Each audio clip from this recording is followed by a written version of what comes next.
2026 കേരള നിയമസഭാ തെരഞ്ഞെടുപ്പ് വളരെയധികം നിർണായകമായിട്ടുള്ള ഒരു തെരഞ്ഞെടുപ്പാണ് വരാനായി പോകുന്നത്. തീർച്ചയായിട്ടും ത്രികോണ പോരാട്ടങ്ങൾ വളരെ കടുത്ത രീതിയിൽ നടക്കുന്ന സ്ഥലങ്ങൾ കേരളത്തിൽ നിരവധി നിലനിൽക്കുന്ന ഒരു സാഹചര്യത്തിൽ തന്നെയും സർവേ റിസൾട്ടുകളൊക്കെ തന്നെ പുറത്തു വരുന്നത് വളരെയധികം ഇമ്പോർട്ടൻ്റ് ആയിട്ട് നിരീക്ഷിക്കുന്ന ഒരു കാര്യം തന്നെയാണെന്ന കാര്യത്തിൽ സംശയമില്ല. ജനങ്ങളുടെ ഒരു വികാരം എന്താണ്, ജനങ്ങളുടെ ഒരു പൾസ് എന്താണ് എന്നറിയാനായിട്ടുള്ള സർവേ റിസൾട്ടുകളൊക്കെ തന്നെ പുറത്തു വരുമ്പോഴത്തേക്കും അത് ആർക്ക് അനുകൂലമാകും ആർക്ക് പ്രതികൂലമാകും എന്നുള്ള ഏറ്റവും വലിയൊരു ചോദ്യം നിലനിൽക്കുന്ന സാഹചര്യം. തിരഞ്ഞെടുപ്പ് ഇനി കുറച്ച് ദിവസങ്ങൾ മാത്രം ബാക്കി നിൽക്കുമ്പോഴത്തേക്കും പുറത്തു വരുന്ന സർവേ റിസൾട്ടുകളൊക്കെ തന്നെയും വളരെയധികം ഇമ്പോർട്ടൻ്റ് തന്നെയാണെന്ന കാര്യത്തിൽ സംശയമില്ല. അതിൽ തന്നെ ദേശീയ തലത്തിൽ നിന്ന് തന്നെ വരുന്ന സർവേ റിസൾട്ടുകളൊക്കെ തന്നെയും വളരെ വലിയ തോതിൽ തന്നെ ഇമ്പോർട്ടൻ്റ് ആയിട്ടുള്ളൊരു കാര്യം തന്നെയാണെന്ന കാര്യത്തിൽ സംശയമില്ല.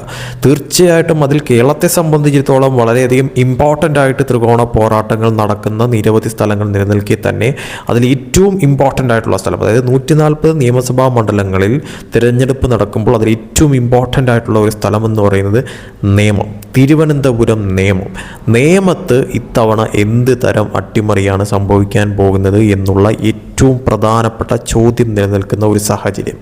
ഏറ്റവും ഇമ്പോർട്ടൻ്റ് ആയിട്ട് നിലവിലത്തെ സാഹചര്യത്തിൽ ഏറ്റവും ലേറ്റസ്റ്റ് ആയിട്ട് പുറത്തു വന്ന സർവേ റിസൾട്ട് പ്രകാരം അതോടൊപ്പം തന്നെ ചില കണക്കുകൾ, രാഷ്ട്രീയ നിരീക്ഷണങ്ങളൊക്കെ തന്നെ വെച്ച് നോക്കുമ്പോഴത്തേക്കും നേമത്ത് എന്ത് തരം അട്ടിമറിയാണ് സംഭവിക്കാൻ പോകുന്നതെന്ന് നമുക്ക് നോക്കേണ്ടത് അനിവാര്യമായിട്ടുള്ളൊരു കാര്യം തന്നെയാണ്.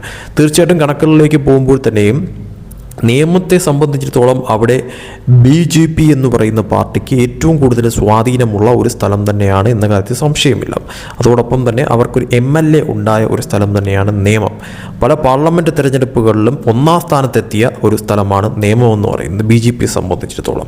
അതോടൊപ്പം തന്നെ അവിടുത്തെ ഒരു കടുത്ത മത്സരം എന്ന് പറയുന്നത് BJPയും LDFും തമ്മിലാണ് എന്ന കാര്യത്തിൽ സംശയമില്ല. അവിടെ UDF 3-ാം സ്ഥാനത്താണ് നിലവിലത്തെ സാഹചര്യത്തിൽ പലപ്പോഴായി നടന്ന തെരഞ്ഞെടുപ്പിൽ നിലനിന്നിരുന്നത് എന്നുള്ളതും വാസ്തവമാണ്. അതും ഏറെ പിന്നിൽ പോകുന്ന തരത്തിലോട്ട് UDF കാര്യങ്ങൾ മാറിയിട്ടുണ്ട്.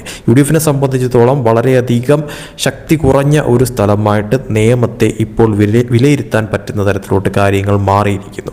അവിടെ ഒരു ത്രികോണ പോരാട്ടത്തിന് പുറമെ അവിടെ ഈ പറയുന്ന തോതിൽ LDF BJP തമ്മിലുള്ള ഒരു ടൈറ്റ് ഫൈറ്റാണ് ഏറ്റവും കൂടുതൽ കണ്ടിട്ടുള്ളതെന്ന് പറയുന്നത്.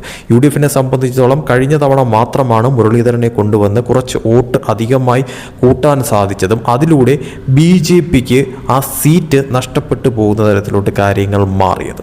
പക്ഷേ ഇത്തവണ എന്ത് തരം അട്ടിമറിയാണ്, അതായത് BJPയെ സംബന്ധിച്ചിടത്തോളം ആ സീറ്റ് തിരിച്ചു പിടിക്കുക, LDFനെ സംബന്ധിച്ചിടത്തോളം ആ സീറ്റ് നിലനിർത്തുക, UDFനെ സംബന്ധിച്ചിടത്തോളം കഴിഞ്ഞ തവണ വോട്ടുകളെങ്കിലും നിലനിർത്തുക, അല്ലെങ്കിൽ അതിലുപരി വോട്ടുകൾ നേടിയെടുത്തുകൊണ്ട് ഒരു അട്ടിമറി നേട്ടം സ്വന്തമാക്കാനായിട്ട് ശ്രമിക്കുക എന്നുള്ളതാണ് 3 പാർട്ടികളുടെയും ഒരു ലക്ഷ്യമെന്ന് പറയുന്നത്.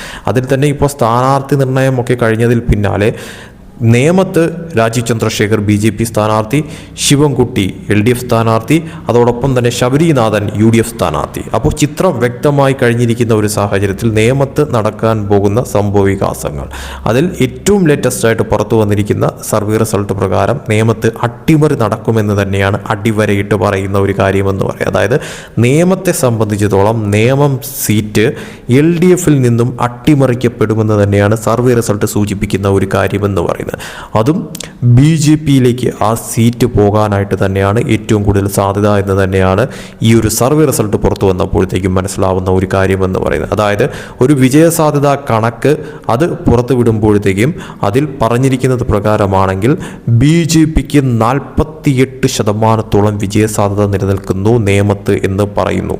അതേസമയം LDFനെ സംബന്ധിച്ചിടത്തോളം 32% വിജയസാധ്യത പറയുന്നത്. അതോടൊപ്പം തന്നെ UDFനെ സംബന്ധിച്ചിടത്തോളം UDFന് 20% വിജയസാധ്യത എന്ന് നേമം മണ്ഡലം പറയുന്നു. അപ്പോൾ തീർച്ചയായിട്ടും ഇപ്പോൾ പുറത്തു വന്നിരിക്കുന്ന ഈ സർവേ റിസൾട്ട് പ്രകാരം BJPക്ക് വളരെ വ്യക്തമായിട്ടുള്ള ഒരു മുന്നേറ്റം ഉണ്ടാക്കാൻ സാധിക്കുമെന്നും വിജയസാധ്യത വളരെ കൃത്യമായിട്ട് നിലനിൽക്കുന്ന ഒരു മണ്ഡലമായിട്ട് നേമത്തെ കാണാമെന്നും ഈ സർവേ ഫലം വ്യക്തമാക്കുന്നു.